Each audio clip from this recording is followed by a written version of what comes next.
Common dead paper 2க்கான சைக்காலஜியில முழு மதிப்பெண் பெறுவதற்கு நம்மளுடைய யூடியூப் சேனல் மூலமாக முக்கியமான வினாவிடை சீரீஸ் ஆரம்பிக்கிறோம். இது உங்களுக்கு மிகவும் பயனுள்ளதாக இருக்கும். அதாவது டெட்டை பொறுத்தளவுக்கு வெற்றி வாய்ப்பை நிர்ணயிக்கக்கூடிய பகுதியாக சைக்காலஜி இருக்கும். அந்த வகையில இந்த வினாவிடை சீரீஸ் உங்களுக்கு மிகவும் பயனுள்ளதாக இருக்கும். இது 2வது வினாவிடை சீரீஸ். மேலும் அப்லோட் பண்ற வீடியோக்கள் உடனுக்குடன் கிடைக்க நம்ம யூடியூப் சேனலை சப்ஸ்கிரைப் செய்யவும். எதிர்பாலின ஈர்ப்பு ஹெட்ரோசெக்சுவாலிட்டி எந்த பருவத்தின் முக்கிய பண்பு? குமரபருவம். குமரபருவத்தில் சுரக்கும் முக்கிய ஹார்மோன்கள் யாவை? Oestrogen, testosterone.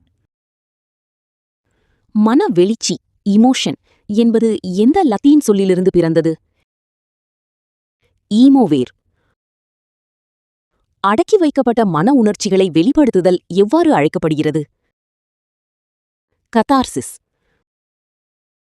மனவெளிச்சி நுண்ணறிவு இமோஷனல் இன்டெலிஜென்ஸ் என்ற சொல்லை பிரபலப்படுத்தியவர் யார்? டேனியல் கோல்மீன். மொழி வளர்ச்சியில் கூவி விளையாடுதல் மற்றும் மழலை மொழி எப்போது தொடங்கும்?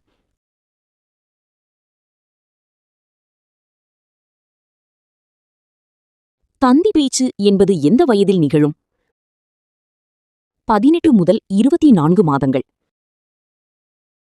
ஒரு குழந்தை தனக்குத்தானே பேசிக்கொள்வதை வைகாட்ஸ்கி எவ்வாறு கருதுகிறார்? தன்னைத்தானே வழிநடத்திக் கொள்ளும் ஒரு சுய கட்டுப்பாட்டு முறை. குழந்தையின் மொழி கற்றலில் உள்ளுரை திறன் பற்றி கூறியவர் யார்? நோம் சாம்ஸ்கி. மொழி என்பது சிந்தனையை தீர்மானிக்கிறது என்று கூறியவர் யார்? Benjamin wharf. 11. எலும்பு மற்றும் மூளை வளர்ச்சிக்கு உதவும் சுரப்பி எது? தைராய்டு சுரப்பி. 12. வளர்ச்சி ஹார்மோனை சுரந்து உயரத்தை அதிகரிக்கும் சுரப்பி எது? பிட்யூட்டரி சுரப்பி. 13. தைராக்சின் குறைபாட்டால் குழந்தைகளுக்கு ஏற்படும் பாதிப்பு என்ன? உடல் மற்றும் மன வளர்ச்சி குன்றுதல். 14. பெரிய தசை இயக்கம் என்பதற்கு ஒரு உதாரணம் எது? ஓடுதல், குதித்தல். 15. நுண்தசை இயக்கம் என்பதற்கு ஒரு உதாரணம் எது? எழுதுதல், வரைதல். 16. ஒரு குழந்தை பிறக்கும்போது உடலில் உள்ள எலும்புகளின் எண்ணிக்கை எவ்வளவு? 270 முதல் 300 வரை. 17. குழந்தையின் முதல் சமூகமயமாக்கல் காரணி எது? குடும்பம். 18. 2ஆம் நிலை சமூகமயமாக்கல் எங்கு தொடங்குகிறது? பள்ளி. 19. மழலையர் பள்ளி என்ற முறையை தொடங்கியவர் யார்? ஃப்ரெட்ரிக் ப்ரோபல். 20. கற்றுக்கொண்ட இயலாமை பொதுவாக எந்த பருவத்தில் அதிகம் காணப்படுகிறது? குமரபருவம். 21. ஒரு குழந்தை தான் பார்த்ததை அப்படியே செய்து காட்டுவது எதனை குறிக்கிறது? அறிவுசார் வளர்ச்சி. 22. பள்ளிக்கு முந்தைய பருவம் எனப்படுவது எது? 3 முதல் 5 வயது. 23. சுய கருத்து என்பது எதனை அடிப்படையாக கொண்டது?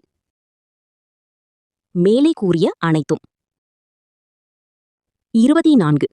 பிள்ளை பருவ மறதி என்பது எதனை குறிக்கிறது? 3 வயதுக்கு முன்பு நடந்தவற்றை நினைவு கூற முடியாமல் போவது. 25. குழந்தையின் ஆளுமை என்பது எதன் பெருக்கற்பலன்? மரபு இன்டு சூழ்நிலை. 26. சுய செயல்பாட்டு திறன் என்ற கருத்தை முன்மொழிந்தவர் யார்? ஆல்பர்ட் பாண்டுரா. 27. வரிசைப்படுத்துதல் திறன் எந்த பருவத்தில் முழுமையடைகிறது? பருப்பொருள் செயல்பாட்டு நிலை. 28. எந்த ஆய்வின் மூலம் மரபு பண்புகள் நுண்ணறிவை தீர்மானிக்கின்றன என கோடாட் கூறினார்? கல்லிகா குடும்ப ஆய்வு. 29. ஜூக் குடும்பத்தை ஆய்வு செய்தவர் யார்? டக்டேல். 30.